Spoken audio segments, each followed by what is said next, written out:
region talked about infrastructure again, climate vulnerability issues relating to ensuring the integration of the traditional leadership into the development planning process. A great value chains because they produce so much with no value added, even markets to sell them.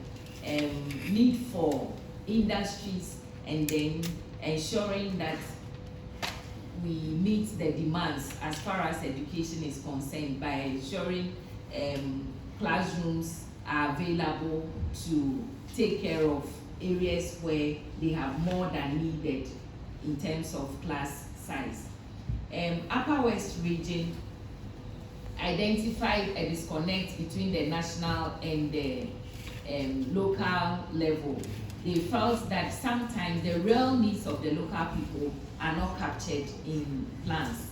Some also viewed planning as an exercise that are routinely done without the necessary results being met because implementations are not done.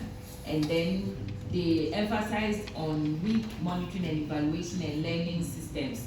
The fact that there's the need for people to be trained so that over time they will be able to take a pause and look at what has been implemented.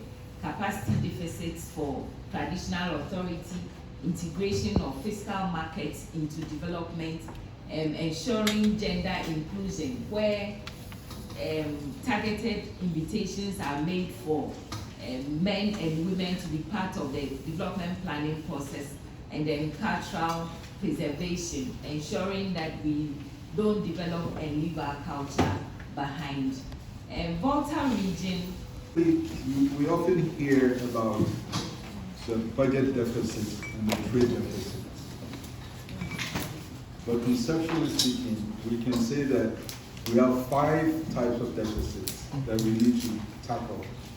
They are sometimes interrelated. First, obviously, is fiscal or budget deficit by the Ministry of Finance. The other is trade deficit, merchandise trade deficit.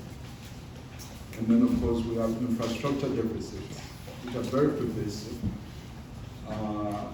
It was actually quite breathtaking to drive around the country pretty much in one fell swoop and see the emergence of the big push projects.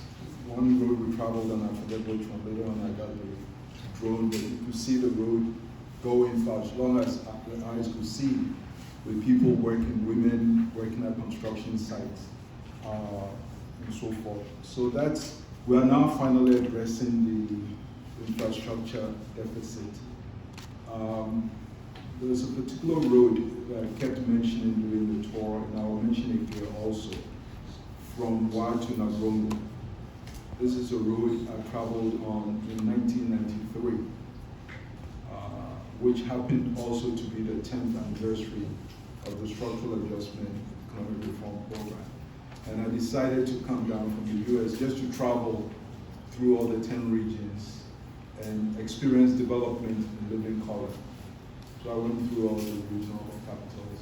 And finally, I traveled from Wa to Nagrongo. And it was a horrible road then. This is some 33 years ago. And I thought it would have been in great shape by now that I could travel on, only to be advised that it's not just bad now, it's actually worse than it was 33 years ago. So in some respect, one can